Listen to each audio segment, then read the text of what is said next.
Hi everybody, welcome back. Today we are not in the wormery, we are in a new location. So, as you guys know, a few weeks ago we started a biochar business and I removed 12,000 worms from the CFT and they are now in these jumbo bags. So first of all, big shout out to Captain Matt and the worm people. Captain Matt does these big jumbo bags for his large volume of castings.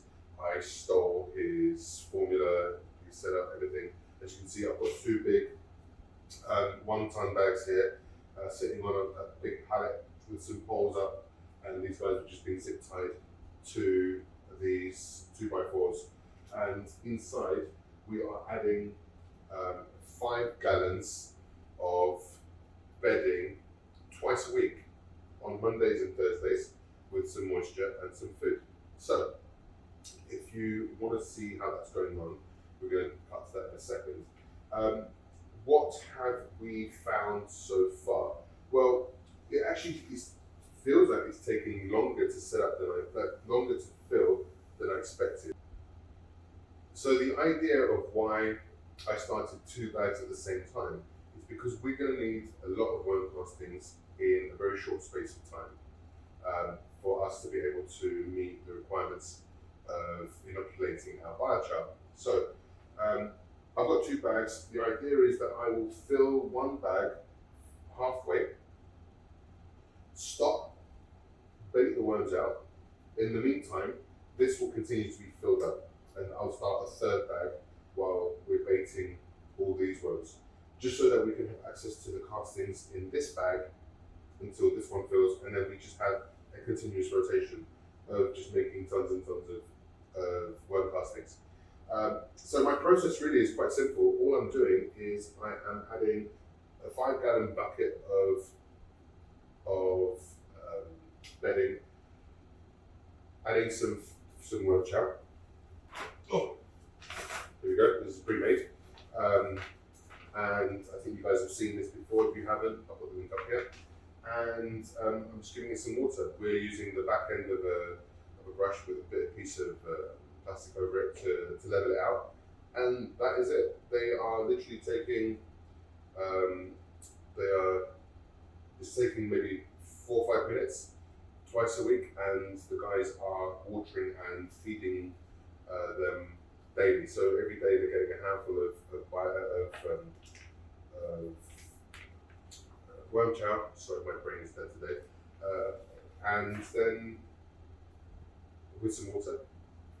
And then twice a week they're getting the bedding. And hopefully we will start building, 10 gallons every week in, week out, very slowly, just filling up bit by bit. It's taking forever. It's just, you can't see it, but it's literally maybe just this at the moment. Like maybe, 10 inches?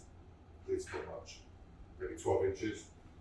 So it is becoming, it's slower than I thought it would feel. I thought it would be filling a lot quicker, but there is a lot of, that's a meter squared space on the bottom. So, it's giving maybe every time we put in the bedding, it's maybe giving us about just under an inch. So let's see. We will keep monitoring. I will show you what we do. I'm going to go ahead and dump in some of the bedding. And it's just getting it in.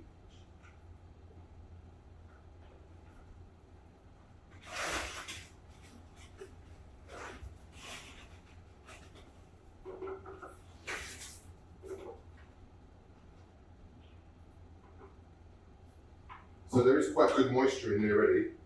You can see the bucket, a little bit smelly. It is peat moss, coca cola, and gypsum coffee grinds. And it has been sitting around. We have a huge 300 kilo, what's that? 650 pound cement mixer. It's a massive thing. It's gorgeous, big yellow. I call it Big Bird. And I'll splice a image of it into this video. Yeah, we literally make up a big batch. It's in big totes, and it's just sitting and doing its thing, breaking down, and really being readily available for the worms to turn into beautiful castings. Let's quickly just, I know I see a bit lost. Let's quickly just throw some chow in here.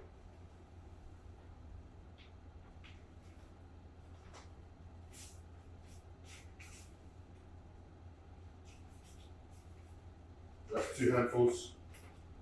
What I want to do is I'm just going to take off the camera from this stand and I'm going to point into the other bag that hasn't been fed yet or even given bedding, and you can see the difference. I will flatten this one out and give it some water.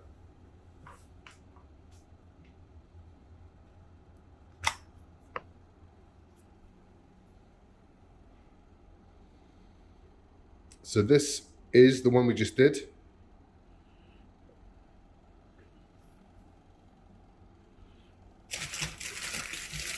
So this bag obviously has a skirt on it. So you can see it's a little bit dry because the AC is on in here. If the AC was off, these guys would not be very happy at all. And because there's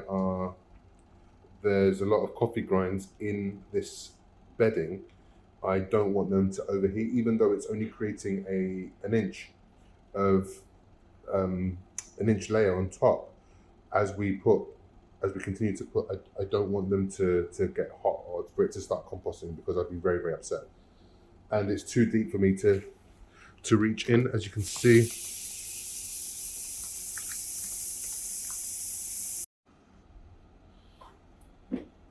So all I'm doing is just using a watering can. I'm trying to get into all of the corners, wet down that worm chow.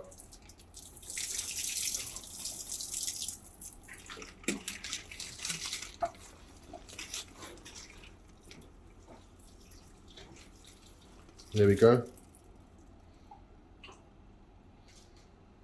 And we'll just feed this one. I'll be right back with you.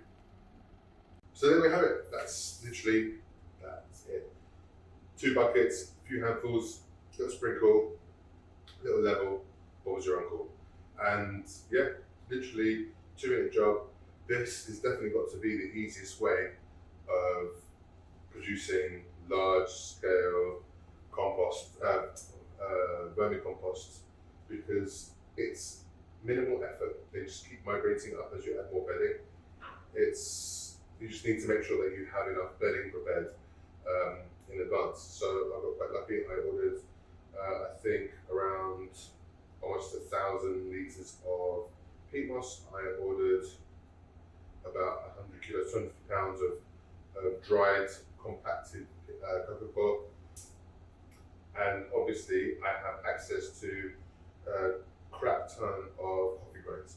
So all of those things get mixed up, and it just makes life a lot easier. Obviously, worms at home, they also have their own bedding. It's a similar process with those guys. You've seen those bins at home, and yeah, I'm just recreating what I do. They love that bedding, so I just recreated that and made it into bigger format. So what can you say? It's working for now. I really can't wait till it gets a little bit higher so we can start to see the worms a bit better. Once they get higher, I will remove or lift up these flaps. In hindsight, I should have got the bags without the flaps put in here, but I thought as it gets higher, rather than finding other plastic to cover the bins with, I could just lift these up and it would cover the top. I'm not sure that was a good idea now. But moving forward, I think I'll get the ones without the skirting for these and use the ones with skirting, or these little flaps, for the biochar. Anyway, thanks for watching. As always, be good, big love. Make sure you hit that like button, hit the subscribe button, show your boys some love. You know what to do. Be good, and I'll see you guys soon.